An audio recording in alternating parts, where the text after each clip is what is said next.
Hello दोस्तों, स्वागत है आप सभी लोगों का सम्राट अकेडमी। तो दोस्तों, मेरा नाम है आकाश। दोस्तों, इस वीडियो में आप बात करेंगे क्लास 10th के 2021 बोर्ड एग्जाम के लिए हिंदी के इंपॉर्टेंट टॉपिक।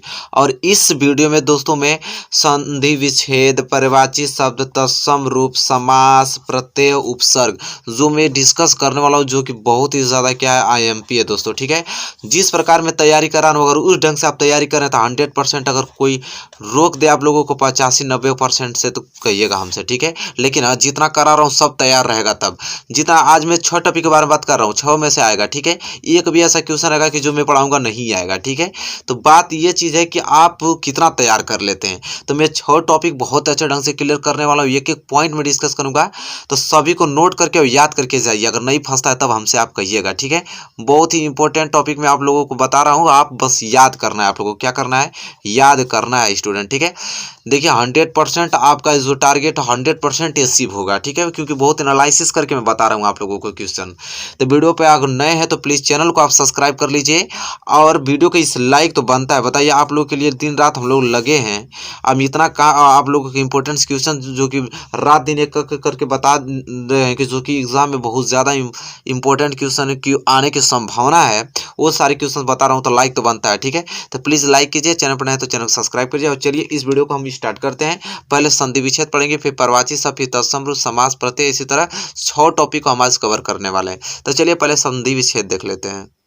चलिए स्टूडेंट, देखिए संधि विच्छेद में, हाँ एक बात याद कर लीजिए। देख, संधि विच्छेद में नोट में 2021 में जो 30% कम होने की वजह से यड़ संधि का ही दिया जाएगा। ठीक है, इतना याद रखिए, जो भी संधि जाएगा वो सिर्फ यड़ संधि का संधि दिया जाएगा 30% कम होने पर। 2021 बोर्ड में यड़ संधि दिया है, और कुछ वृद्धि संधि भी पूछा जा सकता है, वो दोनों में डिस्कस कर दे रहा हूँ आप लोगों को। ठीक है, देखिए हेडिंग संधि विच्छेद और उसके नाम आप लोग हेडिंग डाल लीजिए अपने फेयर पे। और चलिए देखिए, शब्द में यहाँ पे संधि विच्छेद में लिखा हूँ, यहाँ पे संधि का नाम लिखा हूँ। ठीक है, पहला आपका दिया है, जो मैं लिखवा रहा हूँ उसको याद करके जाना, नहीं फंसेगा तब आप हमसे कहिएगा। पहला इत्यादि। अब इत्यादि का संधि विच्छेद क्या होगा, इति धन आदि। इत्यादि का संधि विच्छेद क्या होगा, इति धन आदि। और ये कौन सी संधि है, तो यड़ संधि है स्टूडेंट। ठीक है, इसी तरह दूसरा स्वागतम, इसे बहुत ज्यादा इंपॉर्टेंट है। स्वागतम का क्या होता है संधि विच्छेद, सुधन आगतम। और ये कौन सी संधि होती है, इसमें यड़ संधि। ठीक है, तीसरा दिया प्रत्येक। प्रत्येक का संधि विच्छेद क्या होता है, प्रतिधन एक, और संधि का नाम यड़ संधि। ठीक है स्टूडेंट, चौथा इसी प्रकार है अत्याचार। अत्याचार का संधि विच्छेद क्या होता है स्टूडेंट, अति धन आचार, और एक कौन संधि होता है, यड़ संधि। ठीक है, इसी तरह यद्यपि। यद्यपि दोस्तों संधि विच्छेद क्या होता है, यदि धन अपि। ठीक है, और संधि का नाम यड़ संधि। इसी तरह छठवां, चलिए नोट कीजिए, पित्रादेश। पित्रादेश का संधि विच्छेद होता है पितृ धन आदेश, और यह कौन सी संधि, यड़ संधि। ठीक है, चलिए छठवां क्लियर हो गया। सातवां देखिए, सदैव। सदैव का संधि विच्छेद होता है सदा धन येव, और यह कौन संधि, वृद्धि संधि स्टूडेंट। ठीक है, इसी प्रकार आठवां नोट कीजिए, तथैव। तथैव का संधि विच्छेद होता है तथा धन एव, और यह कौन सी संधि, वृद्धि संधि। ठीक है, नौवां नोट कीजिए, तदैव। तदैव, इसका संधि विच्छेद होगा तथा धन एव, ये भी वृद्धि संधि। और 10वां, ग्रामोसधालय।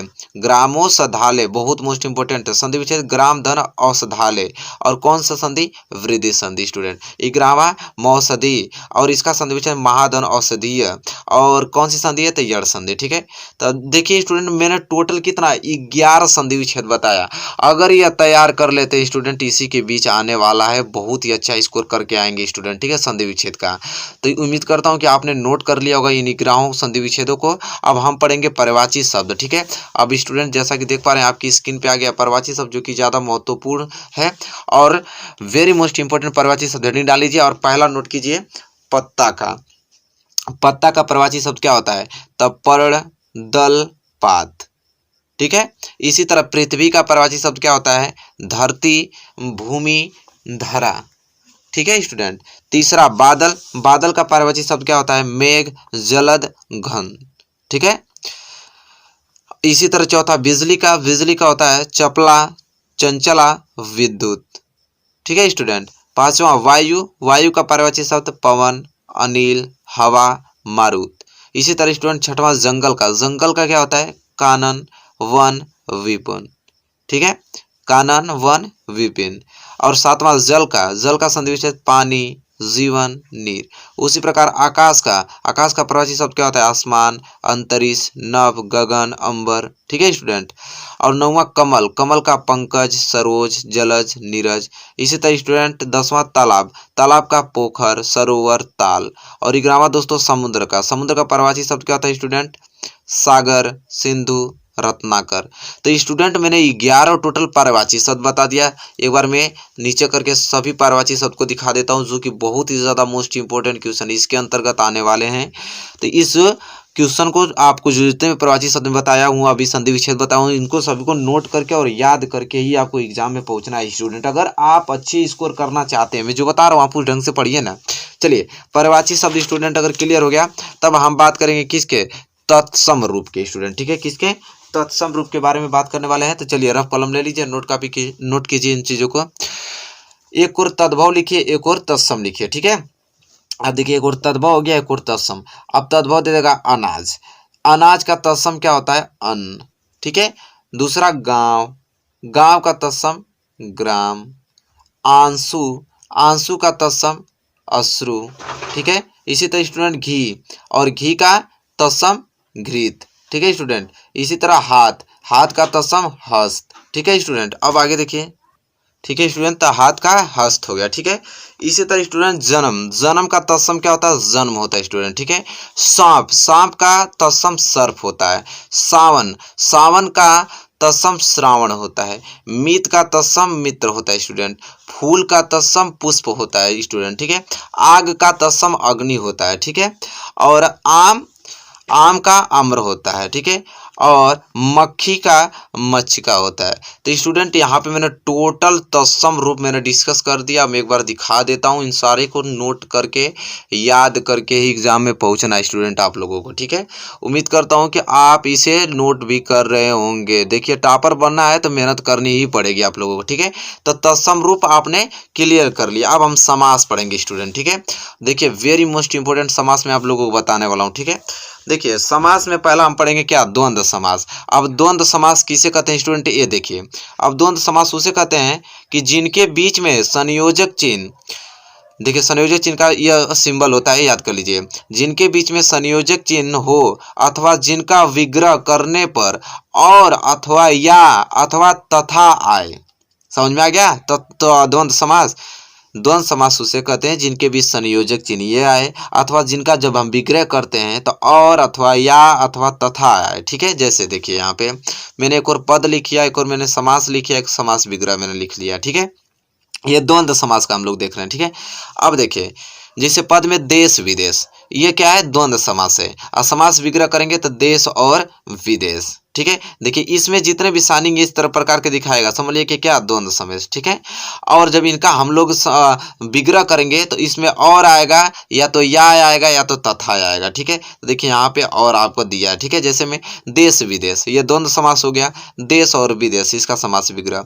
पाप पुण्य, ये भी द्वंद्व ही समास है, इसका समास विग्रह करेंगे तब पाप और पुण्य। ठीक है, माता पिता, ये भी आपका द्वंद्व समास है, क्योंकि इसमें आपका संयोजक चिन्ह लगा है माता पिता, इसका समास विग्रह करेंगे तो माता और पिता। इसी तरह जन्म मरण, ये भी द्वंद्व ही समास है, तो इसे क्या होगा? जन्म और मरण। दुख सुख, समास क्या होगा? द्वंद्व ही समास, समास विग्रह क्या होगा? दुख और सुख। इसी प्रकार भाई बहन, ये भी कौन सा समास है? द्वंद्व ही समास है, और समास विग्रह करेंगे तो भाई और बहन। तो यहाँ पे द्वंद्व समास आपको एकदम इजी तरीके से क्लियर हो गया होगा, कोई डाउट नहीं होगा स्टूडेंट आप लोगों को। ठीक है, द्वंद्व समास में स्टूडेंट। ठीक है, चलिए अब हम लोग देखेंगे द्विगु समास। अब द्विगु समास क्या कहता है? तो स्टूडेंट द्विगु समास वो कहता है कि जो संख्या का बोध कराता है, जो संख्या का बोध कराता है, अर्थात जिस समास में पहला पद संख्यात्मक गिनती हो, द्विगु समास कहते हैं। ठीक है, जैसे आपको समझ में खुद आ जाएगा, जैसे इन्हें पद या समास, समास विग्रह, जैसे नवरत्न, ये क्या होगा? द्विगु समास, इसलिए क्योंकि नवरत्न का समास विग्रह होता है नौ रत्नों का समूह। अब देखिए यहाँ पे नौ गिनती वाला वर्ड आ गया कि नहीं? नौ, नौ, 3, 4, 5, तो अगर ऐसा आ गया गिनती वाला वर्ड, समझिए कोई द्विगु समास है। समझ में आ गया? और इसमें और या अथवा तथा आ गया समास विग्रह करते समय तो समझिए कि क्या हो जाए द्वंद्व समास, और इसका पद में क्या होता है संयोजक चिन्ह लगा होता है। ठीक है, बहुत इजी तरीके से मैं बता रहा हूँ, 1% आपको दिक्कत नहीं होगा। जैसे नवरत्न तो क्या हो जाएगा यह द्विगु समास, इसका समास विग्रह नवरत्नों का समूह। इसी तरह त्रिवेणी ये भी द्विगु ही समास है, समास विग्रह क्या हो जाएगा तीन वेड़ियों का समूह। इसी तरह त्रिनेत्र ये भी द्विगु ही समास है, समास विग्रह करेंगे तो तीन नेत्रों का समूह अर्थात शंकर।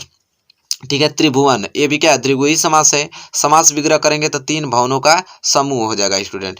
चार दीवारी, चार दीवारी ये भी कौन सा समास है द्विगु समास, और समास विग्रह करेंगे तो चार दीवारों से घिरा स्टूडेंट। ठीक है, अब देखिए यहाँ पे समास दो देगा आप लोगों को, या तो द्वंद्व समास देगा या तो द्विगु समास। ठीक है, 2021 बोर्ड एग्जाम में। अब बताइए दोनों ही मैंने इतने अच्छे ढंग से क्लियर कर दिया है कि 1% आपको दिक्कत होने वाली नहीं है स्टूडेंट। ठीक है, चलिए अब समास क्लियर हो गया स्टूडेंट, तो अब हम देखते हैं प्रत्यय। ठीक है, अब प्रत्यय स्टूडेंट देखें जो कि बहुत ही ज़्यादा मोस्ट इंपॉर्टेंट है। अब प्रत्यय देखेंगे, अब प्रत्यय किसे कहते हैं स्टूडेंट इसे जान लेते हैं।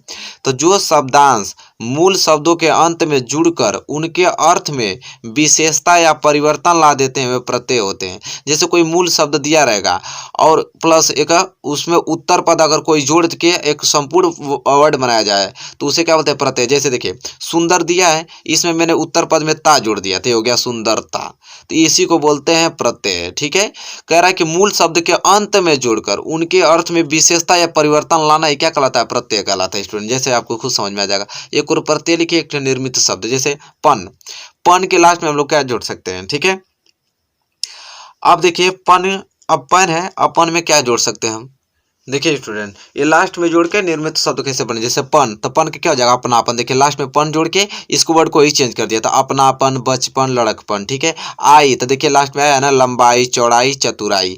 अगर त्व का अगर आपको प्रत्यय लिखना होगा तो महत्व, व्यक्तित्व, लघुत्व। ठीक है, जैसे ता का सुंदरता, एकता, मित्रता। हट, हट का आहट, घबराहट, चिल्लाहट।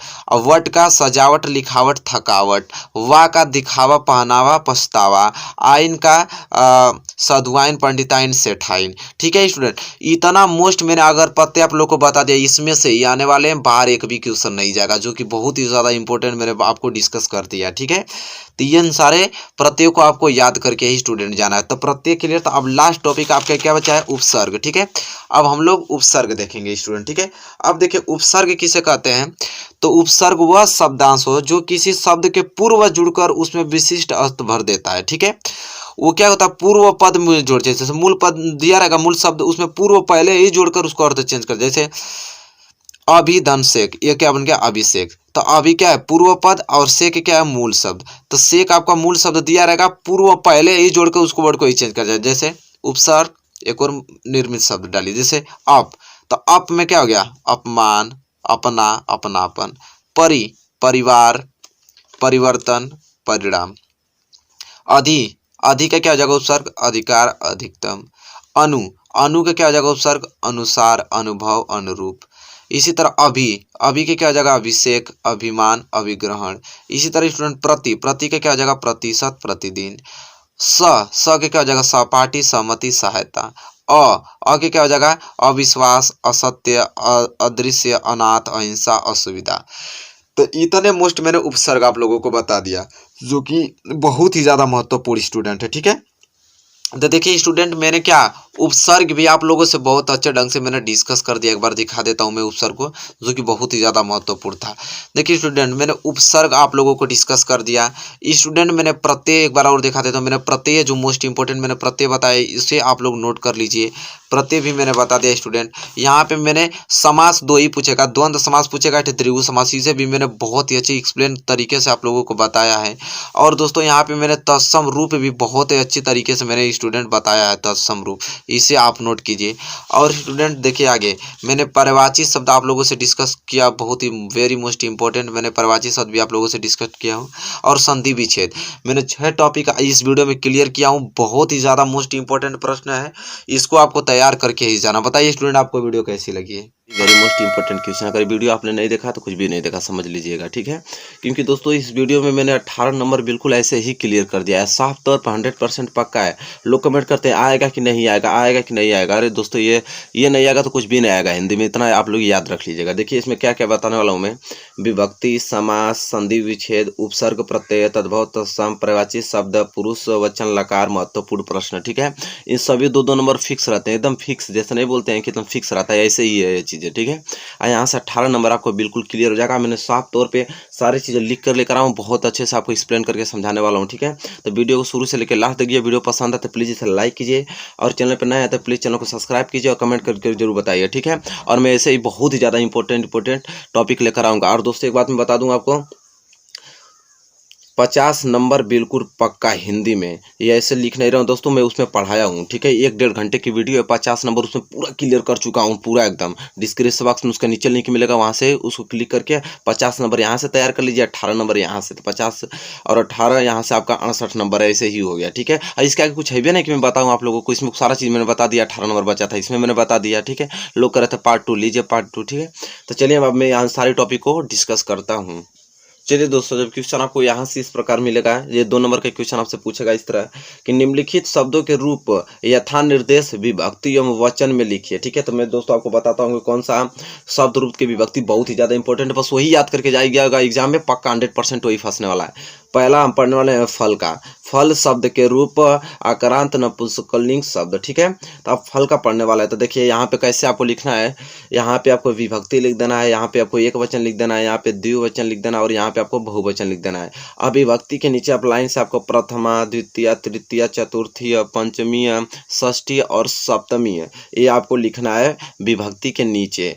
और देखिए एक वचन में आपको लिखना है, देखिए द्विवचन और बहुवचन, तो प्रथम में आप लिखेंगे फलम फले फलानी, द्वितीय में लिखेंगे फलम फले फलानी, तृतीय में लिखेंगे फलेन फलाभ्याम फलेय, फिर चतुर्थी में लिखेंगे फलाय फलाभ्याम फलभेय, पंचमी में लिखेंगे फलाता फलाभ्याम फलभेय, षष्टमी में लिखेंगे फलस्य फलियो फलानाम। ठीक है, फिर सप्तमी में लिखेंगे आप फले फलियो फलेसु। ठीक है, आप देखिए यहाँ पे संबोधन एक आता है, संबोधन में लिखेंगे हे फल हे फलानी। ठीक है, तो ये बहुत ज़्यादा इंपॉर्टेंट है फल का, तो मैं दोस्तों इसे आप लोग जरूर नोट कीजिए। चलिए स्क्रीनशॉट ले लीजिए, या तो वीडियो को रोककर जरूर लिख लीजिए। और दोस्तों एक इंपॉर्टेंट होता है, उसको मैं बता देता हूँ, दोनों में से कोई ना कोई एक आपको जरूर आएगा। चलिए दोस्तों दूसरा के बारे में बात करते हैं, तो दूसरा ये आपका मति वाला। ठीक है, मति शब्द के इक्रांत स्त्रीलिंग शब्द, मति बहुत ही ज़्यादा इंपॉर्टेंट। तो इसी प्रकार आपको यहाँ पे भी लिख देना है, विभक्ति लिख देना है, एक वचन लिख देना है, द्विवचन बहुवचन आपको लिख देना है। और विभक्ति के नीचे आप जानते हैं प्रथमा, द्वितीय, तृतीय, चतुर्थी, पंचमी, षष्ठी, सप्तमी और संबोधन लिख देना है। ठीक है, चलिए मैं पढ़ के बताता हूँ आप लोगों को। तो देखिए प्रथमा में मति का लिखेंगे आप मति है, मति मत यह। द्वितीय में लिखेंगे मतिमा मति मतियः। तृतीय में लिखेंगे मत्या मतिभ्याम मतिभिय। चतुर्थी में लिखेंगे मत्या, चाहे मते लिख सकते हैं, मतिभ्याम मतिभेय। पंचमी में मत्या या तो मते भी लिख सकते हैं, मतिभेय। षष्टमी में आपको लिखना है मत्या, या तो लिख सकते हैं आप मते लिख सकते हैं, फिर मत्यो लिखिए, मतिनाम लिखिए। फिर सप्तमी में आ जाइए तो मत्याम चाहे मत्यो लिख सकते हैं, फिर मत्योह लिख सकते हैं, फिर मतिसु। फिर संबोधन में हे मते, हे मति, हे मत्य। तो यह जो आपके शब्द विभक्ति रूप थे बहुत ही ज़्यादा इंपॉर्टेंट, बस ये 2 याद करके जाइए, दोनों में से एक ही क्लियर फंसेगा, पूरा उम्मीद के साथ मैं आपको बता रहा हूँ। यहाँ से आपको 2 नंबर क्लियर होता हुआ। ठीक है, चलिए दोस्तों अब अगले टॉपिक की ओर बढ़ चलते हैं। उम्मीद करता हूँ कि टॉपिक आपको अच्छे ढंग से समझ में आ गया होगा। चलिए दोस्तों, और अगला प्रश्न आपका यहाँ से इस प्रकार आएगा, समास से समास विग्रह करने के लिए आता है, समास भी बताने के लिए आता है। निम्नलिखित में से किन्हीं 2 के समास विग्रह कीजिए तथा समास के नाम लिखिए। देखिए 2 नंबर का आएगा, 2 ठे करना होगा। ठीक है, इस तरह आपको ऑप्शन 5 ठे दे देगा कि जल थल, पचपात्र, पिता पुत्र, चौराहा, चौमासा, यहाँ पे त्रिफला दे देगा, सप्ताह, पंचवटी, त्रिभुवन दे देगा। ठीक है, इसमें से आपको समास विग्रह करना है और समास भी लिखना है। ठीक है, चलिए मैं आपको बताता हूँ। तो पहला आपका क्या था, जल थल। तो जल थल का समास विग्रह होता है जल और थल, और इसमें समास आपका द्वंद्व समास है। ठीक है, तो जल थल का आपको क्लियर हो चुका होगा। चलिए नेक्स्ट बढ़ चलते हैं, पंचपात्र। तो पंचपात्र का समास विग्रह होता है 5 पात्रों का समूह, और समास अब इसमें द्विगु समास है। ठीक है, अब तीसरा आता है यहाँ पे पिता पुत्र। ठीक है, पिता पुत्र का समास विग्रह होता है पिता और पुत्र, और समास इसमें है द्वंद्व समास। ठीक है। चौथा यहाँ पे चौराहा, समास विग्रह होता है चार राहों का समूह, और समास इसमें आता है द्विगु समास। ठीक है। तो यहाँ तक दोस्तों क्लियर हो चुका होगा पांचवा तक। चलिए अब छठवां पढ़ते हैं। चलिए दोस्तों पांचवा यहाँ पे है, चार क्लियर हो चुका है। चौमासा, चौमासा का समास विग्रह होता है चार मासों का समूह, समास यहाँ पे द्विगु समास है। इसी तरह छठवां त्रिफला, समास विग्रह इसका तीन फलों का समूह, समास इसमें द्विगु समास है। नेक्स्ट आएंगे सप्ताह, सप्ताह का समास विग्रह होता है सप्त, सात दिनों का समूह, समास इसमें द्विगु समास होता है। ठीक है। यहाँ पे सातवां देखिए पंचवटी, पंचवटी का समास विग्रह पांच वटो, मतलब वटो मतलब वृक्षों का समूह, पांच वृक्षों का समूह हमारा पंचवटी कहलाता है, समास इसमें द्विगु समास है। और लास्ट आठवां त्रिभुवन, इसका समास विग्रह होगा तीन भवनों का समूह। ठीक है। समास होगा इसमें द्विगु समास। ठीक है। तो दोस्तों यह जो 8 मैंने आपको समास बताया, इस 8 में से ही 2 आपको करना है, या इसी में से आएगा 100%। ठीक है। तो 2 नंबर यहाँ से आपके क्लियर होता हुआ। ठीक है। आप लापरवाही करेंगे तब मेरी गलती नहीं है भाई, मैंने स्पष्ट रूप से सारा हिंदी में आपको बता चुका हूँ। ठीक है। बस आपको याद करना है। और 50 नंबर डिस्क्रिप्शन बॉक्स में लिंक है हिंदी का, 70 में 70 में बिल्कुल पक्का मैं लिखा हूँ, वहाँ से क्लिक करके आप उस वीडियोज़ को शुरू से लेकर लास्ट तक देख लीजिए। हिंदी का पूरा टेंशन आपका खत्म, और सारी विषय आपको लगातार पढ़ाई जा रही है। चलिए अब नेक्स्ट टॉपिक की ओर बढ़ चलते हैं। चलिए दोस्तों अब नेक्स्ट टॉपिक आपका यहाँ पे आया है कि निम्नलिखित में से किसी एक की धातु लकार पुरुष तथा वचन का उल्लेख कीजिए। ठीक है। तो दोस्तों मैं आपको बता दूं कि इसमें से एक चीज आप अगर टॉपिक याद कर लेते हैं तो बहुत ज्यादा बेनिफिट होने वाला है। एग्जाम में आप 2 नंबर ऐसे उठा सकते हैं।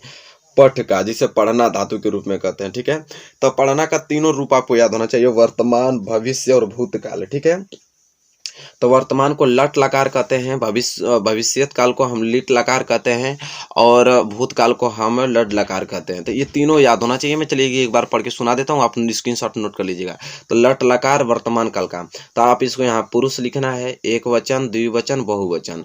आप पुरुष में आपको प्रथम, मध्यम, उत्तम लिखना है। इसके बाद आपको लिखना है एक वचन में पठती, पठता, पठंती, पठसी, पठता, पठत, पठमी, पठाव, पठामह। ये आपका लट लकार वर्तमान काल का है। ठीक है। उम्मीद करता हूँ आपको समझ में आ गया होगा। चलिए अब भविष्यत काल को पढ़ते हैं, लिट लकार जिसे बोलते हैं।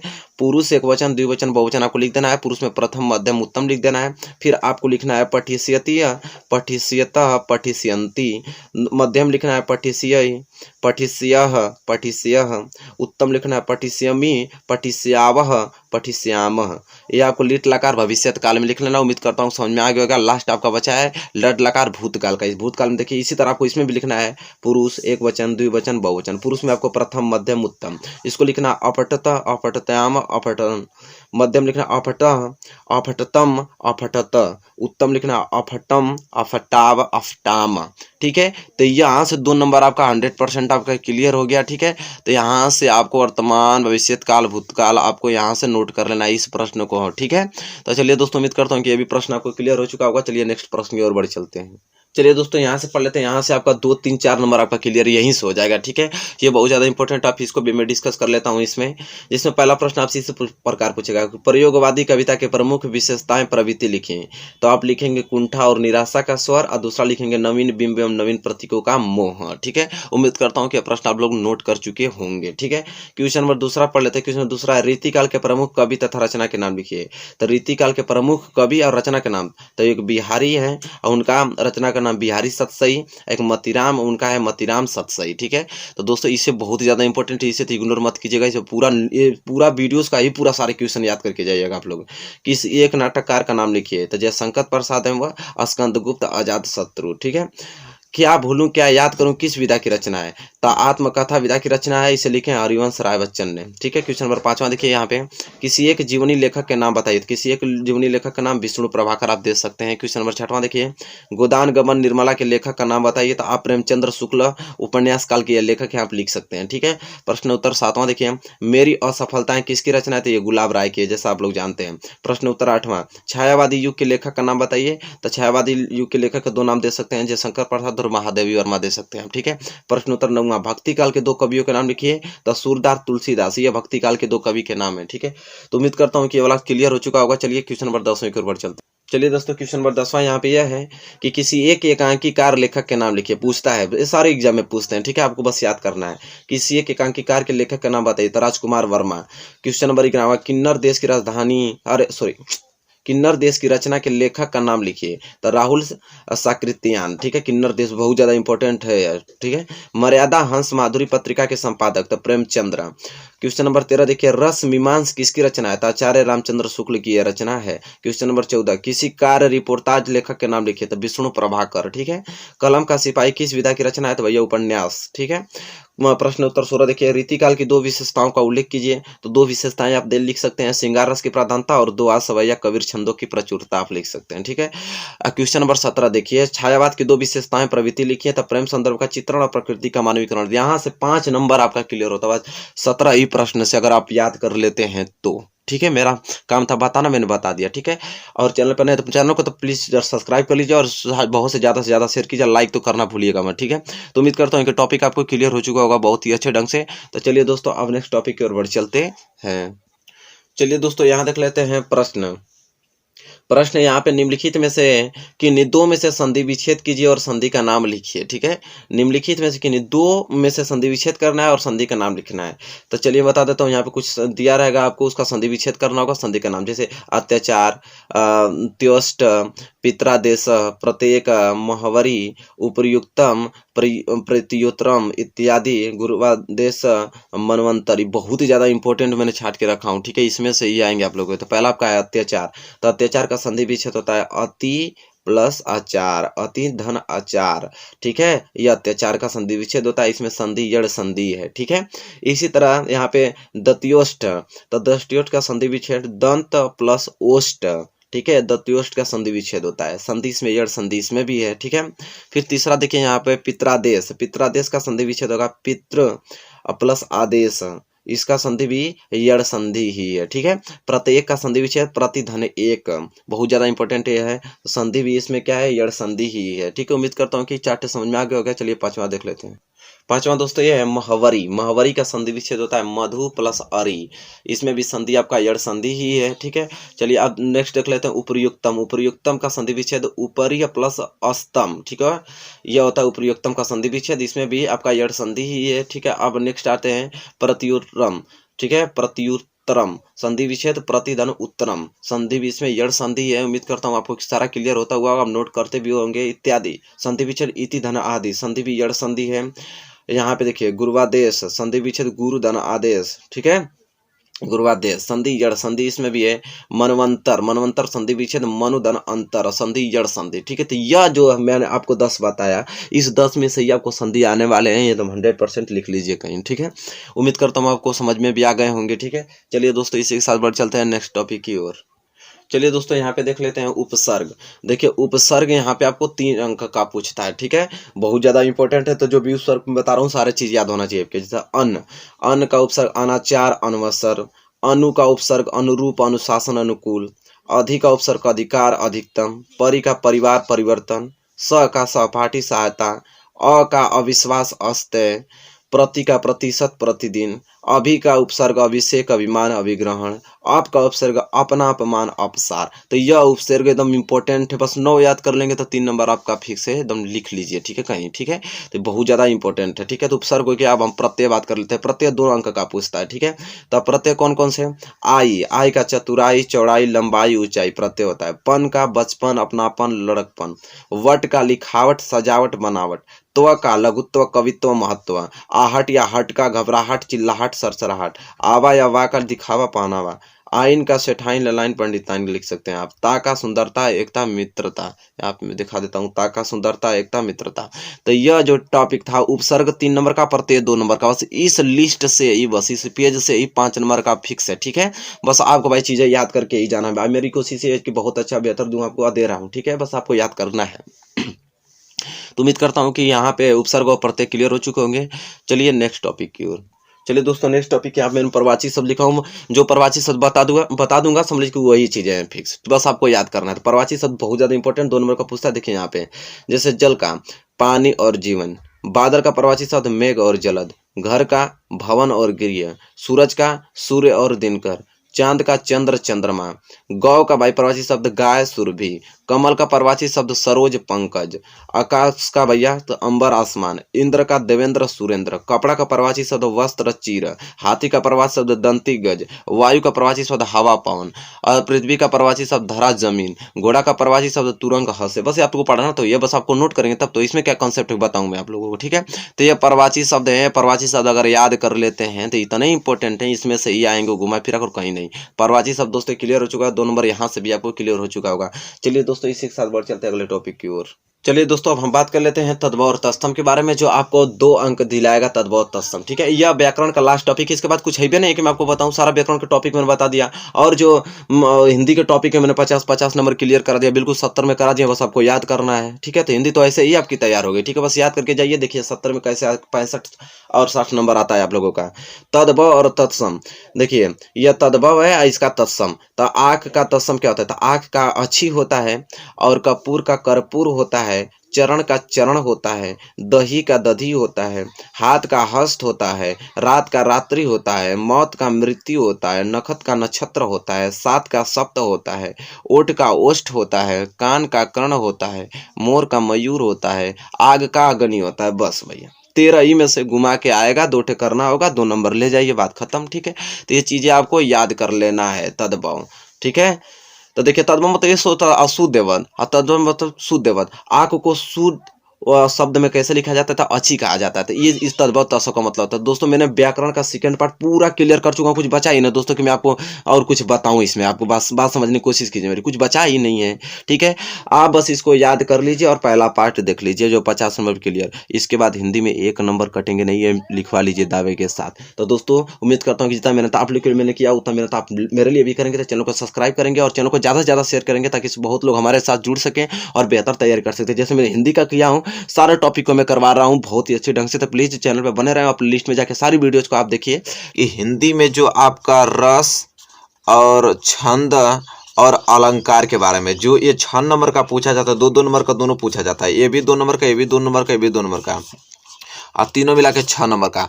ये आपका तो फिक्स रहता है, ये तो आप जानते ही, ये तो फिक्स रहता है। बहुत ही आसान तरीके से मैं बताऊंगा, इसको याद करने के लिए ट्रिक भी अच्छे ढंग से मैं लिख के लेकर आऊंगा, ताकि ये 6 नंबर आपका इस वीडियो से एकदम बिल्कुल तैयार हो जाए, ठीक है स्टूडेंट। तो वीडियो का भी लाइक नहीं है तो प्लीज लाइक कर दीजिए, और चैनल पर नए हैं तो प्लीज चैनल को सब्सक्राइब। अब हम लोग टॉपिक वाइज पढ़ रहे हैं, सब्जेक्टिव टॉपिक वाइज, ठीक है। एक वीडियो में एक चैप्टर के सभी इंपॉर्टेंट क्वेश्चन पढ़ रहे हैं। तो इस वीडियो में देखिए आज मैंने हिंदी का है, तो हिंदी में तब क्या बताना आप लोगों को, चैप्टर वाइज क्या पढ़ाना है। हिंदी में ये जो ग्रामर है, तो इसमें मैंने रस ले लिया, छंद ले लिया, अलंकार ले लिया, 6 नंबर इस वीडियो में मैंने तैयार कर लिया, ठीक है। तो वीडियो को लाइक नहीं किया तो प्लीज लाइक तो करिए, ठीक है। लाइक तो करना है आप लोगों को, चैनल पर नए है तो चैनल को सब्सक्राइब करना है। मेरा टारगेट है 5000 सब्सक्राइबर का, ठीक है। जो कि 3000 सब्सक्राइबर हो गए, 2000 सब्सक्राइबर और मुझे 4 हैं, जो कि मेरा जो सपना पहला फर्स्ट टाइम है वो पूरा हो जाएगा, ठीक है। जो कि आप लोग के ही सहायता से पूरा हो पाएगा, नहीं तो अन्यथा नहीं हो पाएगा, ठीक है। तो आप लोग हेल्प करते रहिए, आपके लिए जो भी जितना भी हेल्पफुल वीडियो होगा सब कुछ मैं लेके आने वाला हूँ, ठीक है। तो चलिए अब हम लोग रस छंद अलंकार पढ़ेंगे, बहुत ही अच्छे ढंग से पढ़ने वाले हैं हम लोग। चलिए स्टूडेंट देखते हैं। तो देखिए यहाँ पे रस छंद अलंकार, पहले हम बात करेंगे स्टूडेंट रस के बारे में। देखिए वेरी मोस्ट इंपोर्टेंट, पहला हम लोग पढ़ेंगे क्या, हास्य रस, उदाहरण सहित में लेकर आए बहुत अच्छे ढंग से, ठीक है। पहले हम पढ़ेंगे हास्य रस, हेडिंग आप डालिए, लिखिए कि हास्य रस का अस्थाई भाव हास होता है।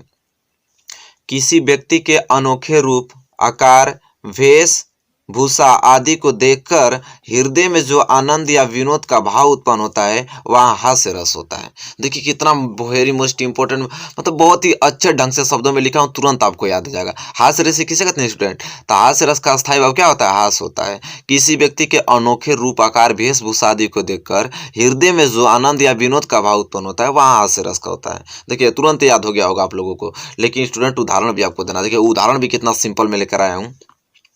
नाना वहाँ नाना वैसा, नाना वहाँ नाना वैसा, विहसे शिव समाज निज देखा। देखिए बहुत ही कितना सिंपल में उदाहरण लिखा हूँ, तुरंत आपको याद हो जाएगा। बताइए कोई दिक्कत, कोई नहीं, बस हास्य रस काम खत्म। इतना लिखेंगे पूरा फुल मार्क्स आपको एग्जाम में देगा, ठीक है। चलिए रस का काम खत्म। 2 ही रस में बताऊंगा, एक हास्य रस, करुण रस, दोनों ही आएंगे इसमें से, और एक कोई बाहर नहीं जाएगा, ठीक है। देखिए करुण रस आ गया। अब करुण रस किसे कहते हैं स्टूडेंट, तो करुण रस का अस्थायी भाव शोक होता है। किसी अपने प्रिय व्यक्ति के पीड़ित होने, अनुभाव, संचारी भाव आदि के कारण हृदय में जो दुख उत्पन्न होता है वह करुण रस कहलाता है। अब बताइए, अब कितना सिंपल वर्ड में मैं लिखूं। देखिए, करुण रस का अस्थायी भाव शोक होता है।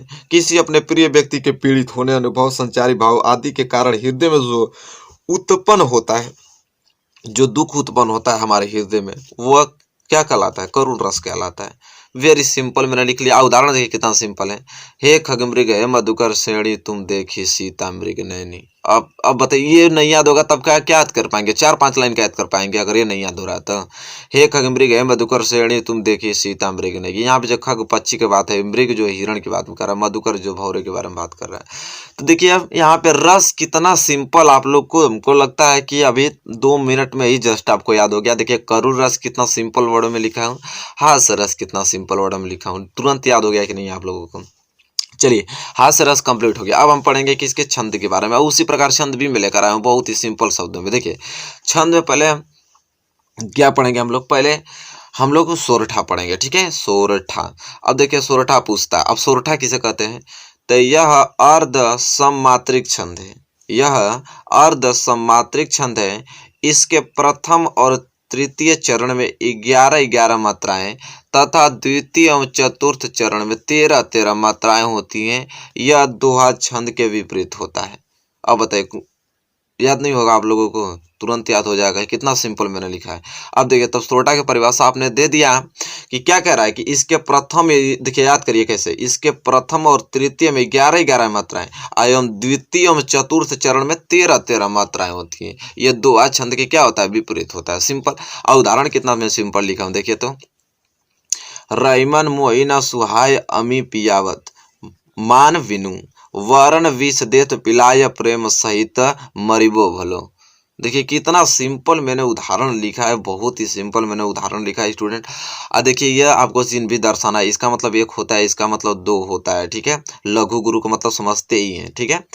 अब देखेंगे आप ना कि प्रथम एवं तृतीय चरण में, इसमें प्रथम देखिए, प्रथम एवं तृतीय चरण में चेक करेंगे तो 11 मात्राएं होगा, और द्वितीय चतुर्थ में चेक करेंगे तो 13 मात्राएं होगा। इसलिए गिन लीजिएगा इसको, ठीक है? बहुत मैंने अच्छे ढंग से लिखा है। चलिए सोरठा कंप्लीट हो गया स्टूडेंट। तो हम रोला की बात कर लेते हैं, ठीक है? देखिए रोला भी केंद्र मैंने अच्छे ढंग से लिख के लेकर आया है। रोला भी स्टूडेंट आपको तुरंत समझ में आ जाएगा, ठीक है? देखिए रोला किसे कहते हैं?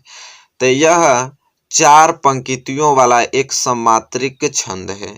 इसमें 8 चरण होते हैं। किसना? 8 चरण। समझ रहे हैं स्टूडेंट? कितने चरण होते हैं? 8 चरण होते हैं। इसके प्रत्येक चरण में 11 और 13 के विराम से 24 मात्राएं होती हैं। प्रत्येक चरण में 11 और 13 के विराम से कितने मात्राएं होती है? 24 मात्राएं होती है स्टूडेंट, ठीक है? चलिए इसका भी हम लोग उदाहरण देख लेते हैं स्टूडेंट। कह रहा है कि जीती जाती हुई जिन्होंने भारत बाजी, निज बल से बलमेट विधर्मी मुगल कुराजी। अब बताइए, नहीं याद कर पाएंगे? कितना सिंपल मैंने उदाहरण लिखा है आप लोगों के लिए कि तुरंत आप लोग याद कर पाएंगे स्टूडेंट, ठीक है? बहुत ही सिंपल मैंने लिखा है। चलिए स्टूडेंट, रस छंद दोनों क्लियर होता हुआ आप स्टूडेंट, अब देखिए यहाँ तक तो नोट लेकर लिया है ना आप लोगों? जैसे जीती जाती हुई जिन्होंने भारत बाजी, निज बल से बल भेंट विधर्मी मुगल कुराजी। अब इसके आगे और है तो उसके नीचे लिखिए, जिनके आगे ठहर सके जंगी न जहाजी, हे यह वही प्रसिद्ध छत्रपति भूप शिवाजी। ठीक है? तो ये आपको उदाहरण में लिख देना है। तो स्टूडेंट यहाँ पे छंद आपका क्लियर होता हुआ अब हम पढ़ेंगे क्या? अलंकार स्टूडेंट, ठीक है? बहुत ही मस्त लेकर आया हूँ अलंकार का ट्रिक के साथ, ठीक है? अलंकार, ठीक है? देखिए अर्थालंकार, देखिए अर्थालंकार में हम लोग को क्या क्या अभी पढ़ना है? उपमा अलंकार, रूपक अलंकार, उत्प्रेक्षा अलंकार, अतिशयोक्ति, मानवीकरण, ठीक है? तो ये चीज अब देखिए इतना अर्थालंकार के में आता है, लेकिन मोस्ट इंपोर्टेंट 2021 में देखिए समझ रहे हैं? अरे सब कुछ बताने वाला हूँ। देखिए उपमा अलंकार, रूपक अलंकार, उत्प्रेक्षा अलंकार, अतिशयोक्ति अलंकार, मानवीकरण अलंकार, लेकिन 30% सिलेबस कम होने पे 2021 बोर्ड में सिर्फ यही तीनों पूछेगा ही। उपमा अलंकार, रूपक अलंकार, उत्प्रेक्षा अलंकार ही पूछेगा 2021 बोर्ड में। चलिए तुरंत उड़ा देते हैं इसको। देखिए पहला क्या है? उपमा अलंकार। आप उपमा अलंकार किसे कहते हैं?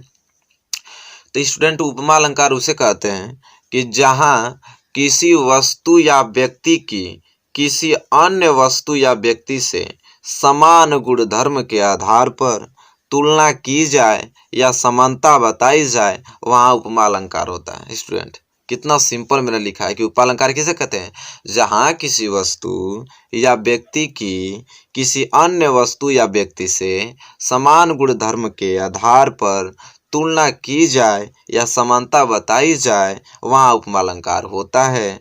जैसे में कि राधा के चरण गुलाब के समान कोमल हैं, तो यहाँ पे जो चरण है वो गुलाब से तुलना किया गया है कि जो राधा के चरण है वो गुलाब के समान है, कोमल है।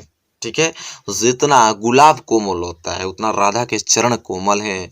तो देखिए कह रहा है कि किसी दूसरे वस्तु को किसी एक वस्तु से क्या समानता, उसका उसके गुण धर्म के क्या आधार पे क्या तुलना किया जाए, वहाँ पे समानता बताई जाए, उपालंकार होता है। वेरी सिंपल है, तुरंत याद कर लीजिए, इतना सिंपल कहीं नहीं मिलेगा आप लोगों को। ठीक है, चलिए उपालंकार हो गया होगा, तो चलिए देखिए रूपक अलंकार। अब रूपक अलंकार क्या कहता है स्टूडेंट, कि जहाँ उपमेय में उपमान का भेद रहित आरोप किया जाता है, अर्थात उपमेय और उपमान में अभिन्नता प्रकट की जाए, वहाँ रूपक अलंकार होता है। अब नहीं याद हुआ, रूपक अलंकार जहाँ उपमेय में उपमान का भेद रहित आरोप किया जाता है, अर्थात उपमेय और उपमान में अभिन्नता प्रकट की जाए, वहाँ रूपक अलंकार होता है। जैसे में चरण कमल बंदो हरिराई। अब नहीं याद कर पाएंगे, चरण कमल बंदो हरिराई, अब इतना सिंपल नहीं याद करेंगे तो कब याद करेंगे बताइए। तो यहाँ पे देखिए रूपक अलंकार भी आपने अच्छे तरीके से याद कर लिया स्टूडेंट, कोई दिक्कत नहीं होगी रूपक अलंकार में। अब स्टूडेंट हम क्या पढ़ेंगे, तो स्टूडेंट अब हम पढ़ रहे हैं किसमें, उत्प्रेक्षा अलंकार, जो कि लास्ट है। ठीक है, उत्प्रेक्षा अलंकार क्या होता है स्टूडेंट, कि जहाँ उपमेय में उपमान की संभावना की जाए, वहाँ उत्प्रेक्षा अलंकार होता है। जहाँ उपमेय में उपमान की संभावना किया जाए, वहाँ उत्प्रेक्षा अलंकार होता है। अब जैसे में धाय धाम काम सब त्यागी, मनहु रंक निधि लुटन लगी। अब बताइए कितना सिंपल लिखा है मैंने उत्प्रेक्षा अलंकार, कि धाय धाम काम सब त्यागी, मनहु रंक निधि लूटन लगी। तो याद हो गया होगा कि नहीं, अभी मैंने 2 बार पढ़ दिया तो तुरंत याद होना चाहिए आप लोगों की, क्या और क्या। ठीक है, चलिए तो रस छंद अलंकार 6 नंबर स्टूडेंट, कोई अगर काट दे तो आके हमसे कह दीजिएगा। इतना सिंपल कोई बता दे तो कहिएगा हमको, बताइए कितना सिंपल मैंने शब्दों में लिखा है और उदाहरण कितना सिंपल मैंने लिखा है। अगर अब 6 नंबर नहीं उठाते हैं तो क्या उठाएंगे। तो वीडियो कैसी लगी है, 200 लाइक फटाफट तुरंत पहुंचाइए, और चैनल पे नए हैं तो सब्सक्राइब कर दीजिए, वीडियो को शेयर कीजिए, और लगातार क्वेश्चन प्रोवाइड होते रहेंगे। इतना बेहतर तरीके से तैयारी कराऊंगा कि 85 या 90% कुछ नहीं आँख बंद करके लाएंगे। हाँ, बस जो बताऊंगा वो याद होनी चाहिए आप लोगों को। ठीक है, तो चलिए अब तीनों टॉपिक में तो कवर कर लिया हूँ, तो अब मिलेंगे नेक्स्ट वीडियो में, तब तक के लिए आपसे धन्यवाद।